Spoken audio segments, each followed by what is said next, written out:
అసలు tight pants వేయద్దు, మీకు సంతానహీనత జరుగుతుంది అని కూడా చెప్తున్నారు. భారతీయులకి ఇతర దేశాలని అనుకరించడం కూడా చేతగాని పద్ధతి. ఇప్పుడు ఆ దేశాల్లో టై ప్యాంటు ఇది వేసుకుంటాడు, ఆ దేశ వాతావరణానికి అది. ఇక్కడ మనం ఎందుకు ఊరేసుకోవాలి? సోలాలతో తింటాడు వాడు, మనకేం అవసరం అది? వాడు తినే పదార్థాలకు అది ఆ సోలాలు గరిటతో పొడుచుకుని తినాల్సిన అవసరం మనకేంటి?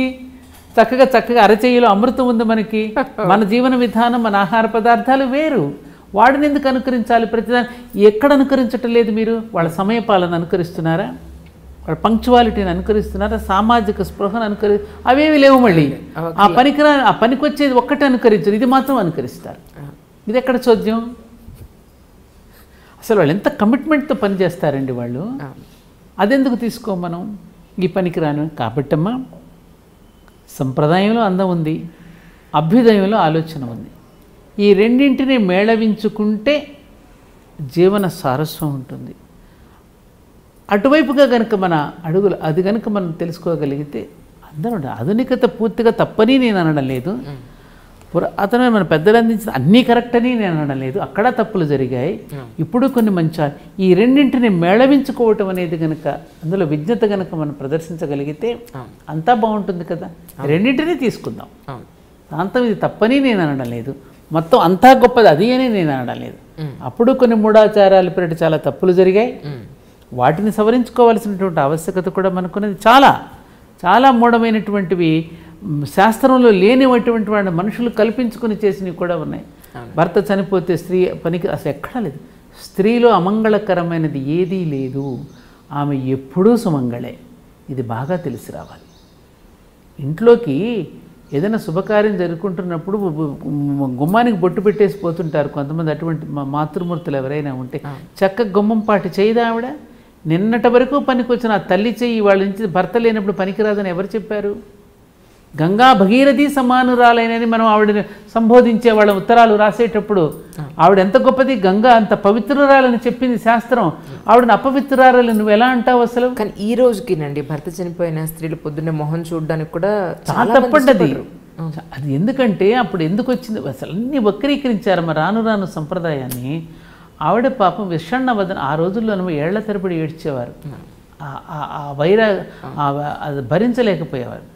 విషణ్ణ వదనంతో ఉండేటటువంటి ఆవిడ, నువ్వు పరీక్షకు వెళుతున్నావు లేదా ఒక పని మీద వెళుతున్నావు, ఆ విషణ్ణ వదనంతో అమ్మ అట్లా ఎదురు కనుక వస్తే ఆవిడని చూసి నీ మనసు బాధపడి నువ్వు సరిగ్గా కాన్సన్ట్రేట్ చేయలేవమని, అమ్మ నువ్వు కాసేపు వాడు వెళుతున్నాడు కదా నిన్ను చూస్తే మళ్ళీ వాడు బాధపడతాడని చెప్పిన విషయాన్ని అలా వక్రీకరించేశారు. ఎంత తప్పు! అన్నీ అంతే, ప్రతిదీ అంతే, అన్నీ మూర్ఖంగానే ఉంచారు. ఇది మా మాస్టర్ గారు ఒక మాట చెప్పేవారు. తండ్రి జపం చేసుకుంటూ ఉంటే రోజు పిల్ల చెడులో కూర్చునేదంట. ఇది చచ్చా, ఇది రోజు నేను జపం చేసుకుని డిస్టర్బ్ చేస్తుందని గంప కింద మూసేసి జపం చేసుకునేవాడు. తర్వాత ఈయన చనిపోయాడు, తర్వాత కొడుకు వచ్చాడు. ఈయనేం చేశాడు, ఓహో నాన్నగారు జపం చేసుకున్న పిల్లిని గంప కింద పెట్టుకుని చేస్తూ ఉండేవారుగా, పని గట్టుకుని పిల్లిని పట్టుకొచ్చి గంప కింద కూడా చేయడం అట్లా జరిగినాయి. అలా జరిగాయమ్మా ఇవన్నీ. ఇంగిత జ్ఞానం లేదు, అసలు కొంచెం కూడా అసలు ఆలోచన చేయడు. అట్లాగే వచ్చేసాయి ఇవన్నీ. అన్ని మూఢ సాంప్రదాయాలే, అన్ని మూఢ ఆలోచనలు, ప్రతిదీ.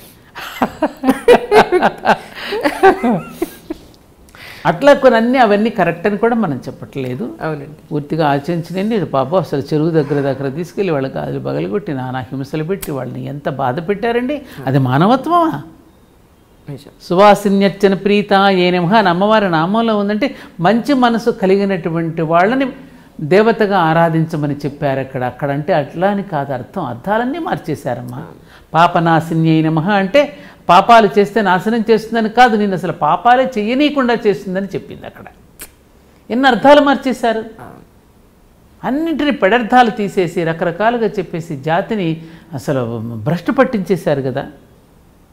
చెప్పవలసిన మంచి విషయాన్ని మంచిగా చెప్పొద్దు, సరైన పద్ధతిలో చెప్పొద్దు వాళ్ళకి. మరి పిల్లలు ప్రశ్నించరా? వేరే వాళ్ళ వేళాకోళం చేయరా? మనల్ని దూరం కారా మనకి?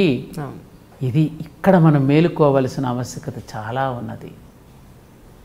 మనసున్నవాడు, అంజలి నీ ద్వారా నేను చెప్తున్నానమ్మా, మనకి వేదం ఏం చెప్పిందంటే, శాస్త్రం ఏం చెప్పిందంటే, మనసున్నవాడు మనసుతో పనిచేస్తున్నవాడు వేదాధ్యయనం చెయ్యాలి, శాస్త్రాల అధ్యయనం చేసి తీరాలి అని చెప్పింది. శరీరంతో మాత్రమే పనిచేసేవాడికి అసలు వేదాలతోనే పని లేదు, అతనే దైవంతో సమానమని చెప్పింది. ఓహో. దీన్ని ఏం చెప్పారు? అసలు దేవాలయాలకు అసలు నువ్వు రాకూడదని అబద్ధం చెప్పారు. ఎంత తప్పమ్మా అది! దానితో జాతి ఎంత నష్టపోయింది అంజలి. ఇప్పుడు మనసుతో పనిచేస్తున్న వాడు జ్ఞానం కావాలి, ఆ జ్ఞానాన్ని 10 మందికి అందించాలి, వాడు అధ్యయనం చేయాలి. మన ఆజ్ఞ మేరకు పనిచేస్తున్న వాడికి అసలు దానితో సంబంధం ఏముంది? నువ్వు చెప్పిన పని అతను చేస్తున్నాడు, శరీరమే సమాజానికి సమర్పణతో చేస్తున్నప్పుడు అతను దేవాలయానికి వెళ్ళాల్సిన అవసరమే లేదురా, నువ్వే దేవుడివి అని వాడిని కీర్తించింది. అక్కడ చూసారు సరే, ఇప్పుడు ఎన్ని రకాల భేదభావాలు సృష్టించి ఎన్ని రకాలుగా మాట్లాడుతున్నారు. ఇది నువ్వు సరిగ్గా చెప్పకపోవడం వల్లే కదా ఇన్ని అనర్థాలు వచ్చాయి. మరి స్త్రీలు వేదాలు చదవకూడదని చెప్పలా, చదవకపోయినా పర్వాలేదని చెప్పారమ్మా. ఎందుకంటే ఓ స్త్రీమూర్తి, వేదనలతోనే ప్రారంభమవుతుంది నీ జీవితం. త్యాగము, ప్రేమ, ఇవంతానే నీ జీవితం అంతా. వేదం ఏదైతే చెప్పిందో, త్యాగం ఏదైతే అమృతత్వానికి తీసుకువెళ్తుందో అదే నీ జీవిత విధానంలో నువ్వు ఉంటున్నప్పుడు ఇక నీకు వేదాలతో పనే ఉందమ్మా. ఏ వేదాధ్యయనపరుడు నీకు సాటి రాడమ్మా. కాబట్టి నువ్వే వేదమైనప్పుడు ఇక నీకు వేదాలతో పనే ఉందమ్మా అని చెప్పారు తప్ప వేదాలు చదవకూడదని చెప్పలా. ద్రౌపది వేసిన ప్రశ్నలు, సీత వేసిన ప్రశ్నలు, గార్గి, సులభ, దమయంతి, వీళ్ళందరి గాథలు నువ్వు చదివి చూడొక్కసారి. వాళ్ళకున్న నాలెడ్జ్ పురుషులకి ఎక్కడిది? ప్రతి స్త్రీ కూడా పురుషుడికి నేర్పిస్తేనే కదమ్మా వాడు చదువుకుని వెళుతున్నాడు. తొలి గురువు స్త్రీయే కదా ప్రతి పురుషుడికి. కాబట్టి ఎవరిది గొప్పతనం? స్త్రీ తల్లిదే గొప్పతనం. ఒక ఐన్స్టీన్ కనింది తల్లి కాదా? ఒక న్యూటన్ కనింది తల్లి కాదా? ఏమ్మా, ఒక గెలీలియోని కనింది తల్లి కాదా? ఒక ఆదిశంకరాచార్యుని కనింది తల్లి కాదా? వీళ్ళందరినీ పెంచింది ఎవరు? జిజియామాత చిన్నప్పుడు శివాజీకి చెప్పిన కథల వల్లనే అంత గొప్పవాడయ్యాడు. మహాత్మా గాంధీకి తల్లి పుతలీబాయి చెప్పిన కథల వల్లే అంత గొప్పవాడు. భువనేశ్వరీదేవి వివేకానందుడు చెప్పిన కథల వల్లే కదా అంత గొప్పవాడయ్యాడు. ఎవరిని మీరు ఇంటర్వ్యూలో తీసుకోండి, ప్రతి పురుషుడిని కూడా ఫస్ట్ తల్లి పేరే చెప్తాడు, తర్వాత గురువు పేరు చెప్తాడు. తండ్రి ప్రేరణ, తండ్రి ప్రేరణ. నడక తండ్రి నేర్పుతాడు, తల్లి నడత నేర్పిస్తుంది. ఎక్కడ లేదు. కాబట్టి ఎక్కడ తప్పు జరిగిందో అక్కడ మనం సవరించుకోవాలంటే మూలానికి వెళ్ళి చూడాలి. ఆ మూలాలను మర్చిపోయి తాత్కాలికమైన మందులు వేస్తున్నాం మనం. ఆ తాత్కాలికమైన మందు తాత్కాలికంగానే పనిచేస్తున్న శాశ్వత పరిష్కారం దొరకదుగా. కాబట్టి మూలాన్ని తడిమి చూసి మూలాన్ని మనం బాగు చేసుకుంటే మిగతా శాఖలన్నీ ఆరోగ్యంగా ఉంటాయి. డాక్టర్ దగ్గరికి వెళ్తున్నావురా, రోజుకోక నొప్పి, తాత్కాలికంగా ఏదో బ్రూపెయినో ఏదో అనాల్సిన ఇస్తాడు. మంచి డాక్టర్ అయితే ఏం చేస్తాడు? ముందు ఇన్ని రకాల వ్యాధులు వస్తున్నాయి, ముందు మీ బ్లడ్ టెస్ట్ చేయాలండి అంటాడు. మూలం అక్కడ దొరుకుతుంది అంటాడు. ఆ టెస్ట్ చేసిన తర్వాత అసలు మీ బ్లడ్లోనే వచ్చేసిందండి మార్పు, దీన్ని శుద్ధి చేయాలంటాడు. అలాగే భారతీయుల యొక్క బ్లడ్నే వాళ్ళు శుద్ధి చేయాల్సిన అవసరం వచ్చింది. ఆ మూలాన్ని ఎప్పుడైతే మనం శుద్ధి చేస్తామో అప్పుడు మనం మనంగా నిలబడతాం. ఏమంటావు? నిజమండి.